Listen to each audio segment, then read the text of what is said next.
Alright lads, so today we're going to be trying out Fierce Battle Yamamoto, this time against Inheritance Trials. So the main reason why we are doing this is because Inheritance Trials just got a new set of quests, and this time it's now against human enemies. So the human killer IT is back. As we all are aware, the human enemies are probably some of the more annoying enemies in the game thanks to their really fast activation attacks. But in this case, since Yamamoto does actually have human killer, I want to try him out in IT in both single player IT and also co-op IT and see how he does perform, because he has a really high damage output. He can't go through Iron Skin, so I'm very curious to see now with this, extra killer effect damage he's going to get, how is he going to perform in co-op and again also single player IT. I think this is going to be a good way to demonstrate how good he might be as a character when it comes to some of this more harder content like Inheritance Trials. Keep in mind though, the enemies themselves do have killer against us, so we do have to be a tad bit careful here, because if we do get hit, which is potentially likely, they themselves are going to be doing a lot of damage back to us. But still, regardless, let's see how good Yamamoto is against Inheritance Trials. And for those wondering, this is the build that we are rocking in today's video. Alright, so first up, we're in single player IT, so it is going to be on the easier side.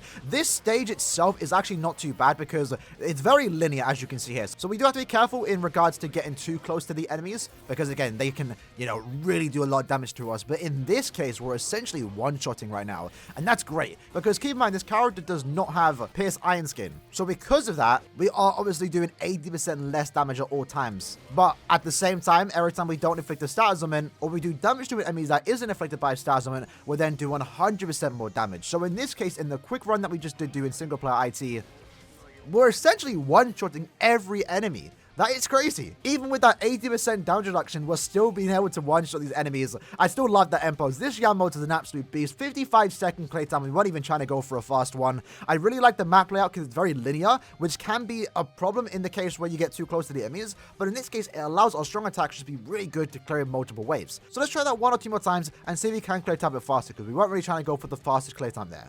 Alright, so speedrun time, boys. Let's go. SA2 there. Look at that great range. We do have to be a tad bit careful here with the stats elements on the floor because we can get paralyzed, but it shouldn't be that big of a deal. But if we just line ourselves up properly, use the SA when we have to, we'll be absolutely golden. SA3 there. Look at that. Beautiful. This character, man. Absolute beast of a character. And then go here. SA1. Unfortunately, didn't position myself properly there. Was a tad bit too close. But we can use that SA1 again, and there we go. Killing multiple waves now with our strong attacks. This is absolutely crazy. If we had Havoc, man, it'd be a different story. Well, let's use our Soul Bomb there.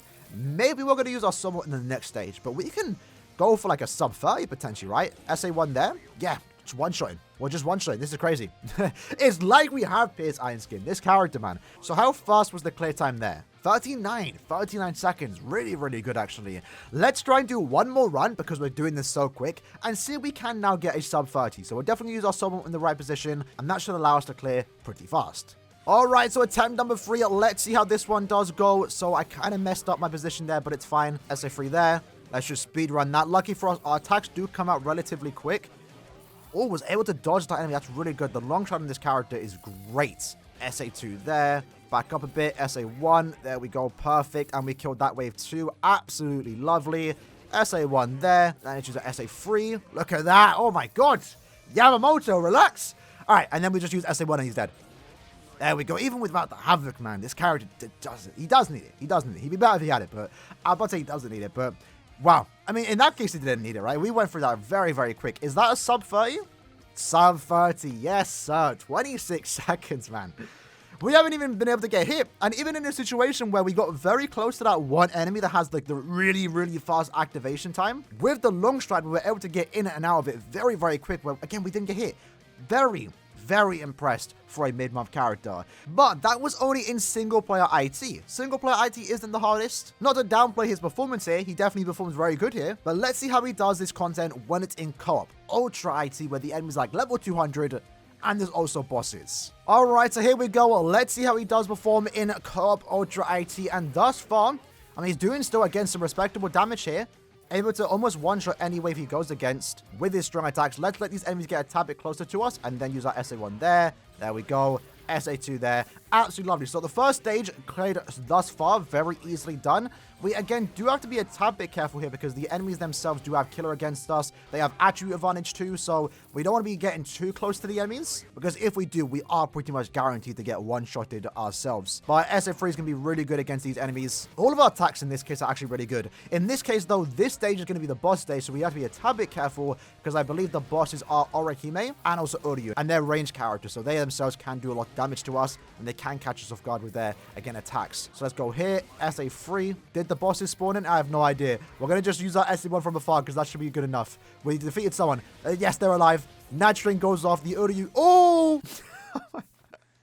We took damage. We took damage. We lost a bit of DPS. It's fine. Aaroniero caught us with that attack. So I guess in this case, we'll try it again. But we were able to survive one attack from that particular boss. Definitely noticing a massive damage decrease after we've taken a hit because I believe we were rocking 55% full stamina damage. So you do have to be a tad bit safe here. Yamamoto isn't really like the most optimal, safest character. All right, SA3 here. There we go. The bosses have spawned in. If we were at full stamina, we would have been able to probably two-shot them. But we're still able to do a lot of damage by ourselves, to be fair, even without the full stamina damage. It's just taking a few extra strong attacks. But again, the long shot is very, very good here because we're able to get in and out of combat super, super quick. So SA3 here. Then we use our soul bomb. Did that go through? It did not, unfortunately. But we do have weakened defense. So if we did have our full stamina damage, that would have been good. Let's focus on the mini-mobs real quick before the bosses start attacking us. We don't want to get too close to them. Let's just give it a few seconds. And then we go in.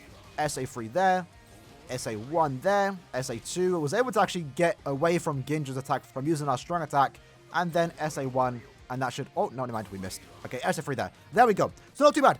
We had to use a couple extra strong attacks because we unfortunately did take a hit by just, again, a careless mistake. I think if you want to really clear fast with this character in co-op IT, you're going to have to know the spawns. You're going to have to play it really safe here or maybe give this character some built-in healing just so you can stay at full stamina. So we are going to try that again because that wasn't the perfect run. It's a demonstration of a run that went quite well, to be fair, but not every run are you going to do it perfectly. You're going to make a mistake every now and then. So that's why I do want to include this run. But even then, when we took damage, we lost a lot of full stamina, we were able to clear in 2 minutes and 33 seconds. For a mid-map character, that's only 1 out of 5. That is still a pretty good clear time, in my opinion. That wasn't too bad. But let's try that again. Let's try and get a sub 2 minute, this time without taking any damage. Alright then, so jumping into attempt number 2, let's see if this time it can be a tad bit better. For the most part, we did actually very good in our first initial run. We just, again, got caught off guard a tad bit on the Aaroniero boss. So in this case, we're not going to make that same mistake. And we should be able to get through these particular ways very quick, just, again, similar to our first run. So let's SA3 there. Absolutely lovely. Really liking the combo of using my SA1 to weaken a certain enemy and then use our SA2 into the next phase. In this case, let's use our SA1 there into the 3 and that should kill them. Yes, sir. And with that, we're on to the boss stage. So we have to be a tad bit careful here. Again, instead of using our Natchin, we're just going to use our SA1 just to make sure we don't get caught off guard. SA1 here into the 3 is going to kill them enemies. And now I believe the bosses did spawn in, but they haven't started attacking us. So hopefully we can use our SA1 there on the Aaroniero.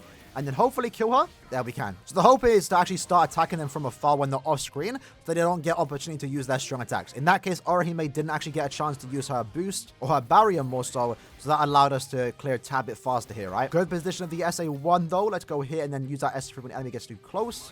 There we go. And now we got to be careful because Jackie and Yuki are about to spawn in. There they are. Let's just, again, not give them the opportunity to attack us. So we're just going to go as far back as we can. There we go. And there we go.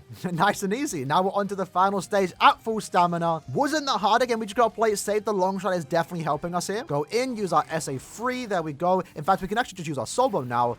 And then SA2 there. Look at that. Beautiful run. See, when you're at full stamina and we have that max damage output, we're able to go for that very, very easy. So a 1 out of 5 character, a mid-month character, premium mid-month character, might I emphasize. And in that case, we were able to get a sub 2 minute play time, 1 minute and 47 seconds for a character that can't hit 3,000, mind you. It's actually impressive. It's actually impressive.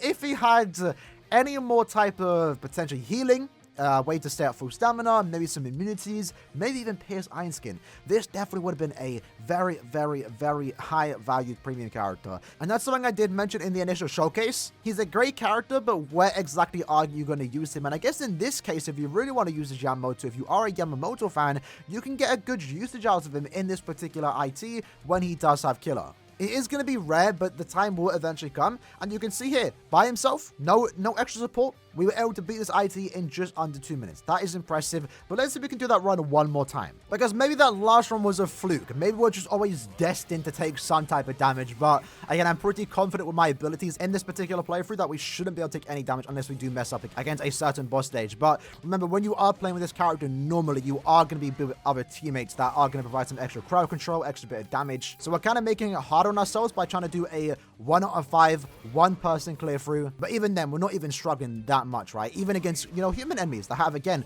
normally are notorious for catching you off guard. And thus far, we've only been hit by the bosses. That's definitely due to his range on the attacks that we do have. But again, we are onto the boss stage now, one of our first big hurdles. SA3 there. The bosses have spawned in. And again, SA1 into the 2 normally is enough, but Orihime thinks she's got the dodges, which she does. Not going to deny that, but luckily it isn't stopping us from taking down the boss without taking any type of damage. So thus far, we are doing quite well here. SA2 there. Lovely. And now, again, the Jackie boss wave is going to start soon. I believe actually now. So SA3 there, back up a tad bit. SA1, back up a tad bit. And then SA2, there we go. Let's not go too forward, though. Just attack from afar. And there we go. Jackie and also Yukio goes down. And now we're in the easiest stage, right? We use 1 strong attack, maybe 2. Soul Bomb. And we're going to be able to clear the wave. So it's SA3 here. Then Soul Bomb. Then SA2. Beautiful.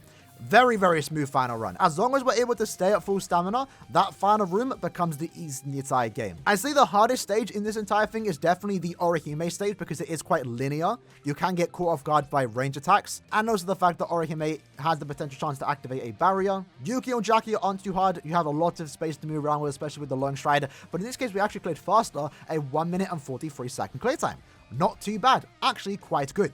So with that said, lads, that was the video for today, trying out the Fierce Battle YAMAMOTO in Inheritance Trials. And again, solid performance. Playing like an end of month character, in all honesty. This character, again, I think it's safe to say he is the best mid-month character in the game. There's no character that can do what he can do. His damage output is absolutely crazy. His mobility, his strong attacks, everything about him is absolutely crazy, outside of, again, the lack of survivability, right? No immunities, no way to stay at full stamina does hurt him a tad bit. He isn't perfect, but he's definitely good enough to be used, which is something that I can't say for most mid-month characters, right? He still has the usual drawbacks, but Caleb are definitely pushing how good a mid-month premium character can be, and this character is an example of that. Very, very impressed with that gameplay. Didn't think he'd be that good in IT because, again, all the enemies have an 80% damage reduction, but that isn't stopping this character from dealing absolute massive numbers of damage. Hope you guys enjoyed the video, though. I'll see you guys next time. Take care, and peace.